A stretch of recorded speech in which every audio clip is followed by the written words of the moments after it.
Welcome to the Explainer. You know, we all want to be better versions of ourselves. But what if the best way to do that has nothing to do with quiet introspection or closing your eyes to meditate? Today, we're going to dig into an ancient text that has a really practical and honestly a pretty surprising answer, one that's less about looking inward and way more about how we show up in the world. So let's just start right here with this big idea. I mean, think about it. What if becoming a better person, less reactive, less caught up in our own heads, is less about some solitary spiritual practice and has everything to do with the choices we make out in the real messy world with other people? This one question really sets the stage for everything we're about to explore. Okay, so our story kicks off with a monk named Mahakunda. And the text says he comes to the Buddha after this long, solitary retreat with a problem that honestly sounds like it could be from today. He is just completely and totally overwhelmed. Mahakunda basically asks, look, there are so many opinions, so many philosophies and theories out there about life, about the self, about everything. It's confusing. How am I supposed to navigate all this? How do I stop clinging to this idea or that idea? I mean, it's really a question about finding some clarity in a world of information overload. Sound somewhere? So what does the Buddha say? Well, before he gives the answer, he does something really interesting. He first clarifies what the answer is not. And this is where it gets good, because he starts by talking about the exact thing most of us would expect him to recommend, right? The common assumption, both back then and definitely now, is that the way to achieve self-effacement, to get your ego to quiet down, it must involve some kind of deep internal meditative practice. You close your eyes, you go inward, and poof, you find peace. And the Buddha totally acknowledges this path. He lists off these incredibly advanced meditative achievements.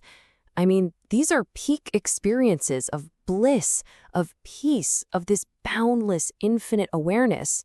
You would think getting to these states would be the entire goal, right? Somebody might reach one of these and think, aha, I've done it. This must be self-effacement. But then, the Buddha drops a bombshell. And here it is.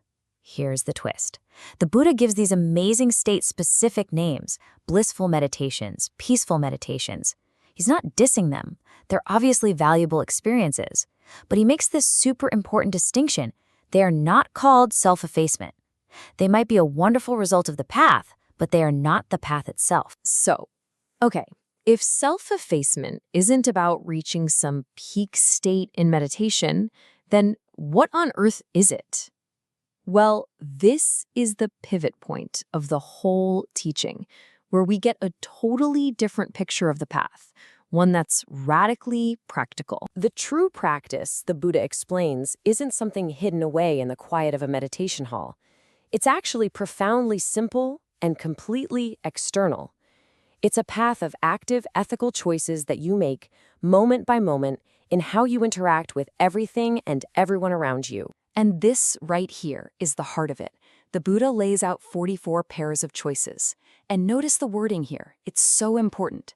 The default path, the common way, starts with others' will. Others will be cruel. Others will be jealous. Others will be arrogant. It's just an observation of how the world often works. But the practice of self-effacement isn't about fixing other people. It's a personal commitment. It starts with, here we will not. It's about taking responsibility for our own actions. It's saying, regardless of what anyone else is doing, I can choose not to be cruel, not to be arrogant, to hold my own views a little more lightly. This is the real work. It's a constant, active choice. Now, a list of 44 commitments, yeah, that can sound a little intimidating. The Buddha seemed to get that, so he offered 3 really simple but powerful metaphors to make this whole practice feel more tangible and, actually doable in our day-to-day lives. Okay, first up is bypassing. Just imagine you're on a trip and you come to this really rough, bumpy, uncomfortable road, but right next to it, there's a smooth, paved, easy road. Which one are you going to take?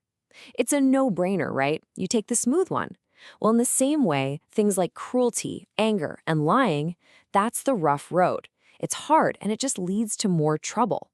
Kindness, calm, truthfulness, that's the smooth bypass. The practice is just about choosing the easier, more pleasant path in the moment. The second metaphor is going up. And the idea here is so simple but really powerful. our choices just have a natural direction. Every unskillful action, like being stingy or speaking harshly, it drags you down. It makes your world smaller. But every skillful quality, like being generous or speaking gently, it naturally leads you upwards. It elevates you. So every single one of these ethical choices is literally an act that lifts you up. And the third metaphor is extinguishing. This one is all about putting out fires. We all have these little internal fires, right? The fire of anger, the fire of jealousy, the fire of arrogance. They flare up all the time. The practice of self-effacement is the work of putting out our own fires first. Because, and the text is very clear on this, you can't help someone else put out their fire if you yourself are currently engulfed in flames. And that last metaphor about putting out your own fire, it leads us straight to the ultimate point of this entire teaching. It grounds everything in a powerful, relatable truth about why we even do this work in the first place. I mean, that's an image that's just impossible to ignore, isn't it? You can't rescue anybody if you're drowning yourself. The text is so blunt here. It says if you are not tamed, not trained, not quenched, it is impossible for you to help tame, train, and quench anyone else. And this is really the final, crucial takeaway. This whole path of self-effacement, of actively choosing kindness and generosity and humility, it's not some selfish project. It is the absolute necessary foundation for being of any real service to the world. It's the work you do on yourself so that you're strong enough and stable enough to actually help pull other people out of the mud. So this leaves us with a really direct and practical question. Just looking at your own life, what's one rough path? A habitual reaction, a tendency to be a little harsh or judgmental that you could consciously choose to bypass today. It might seem like a really small choice, but as we've just seen, it's that small choice that actually truly leads upwards. Thanks for joining the Explainer.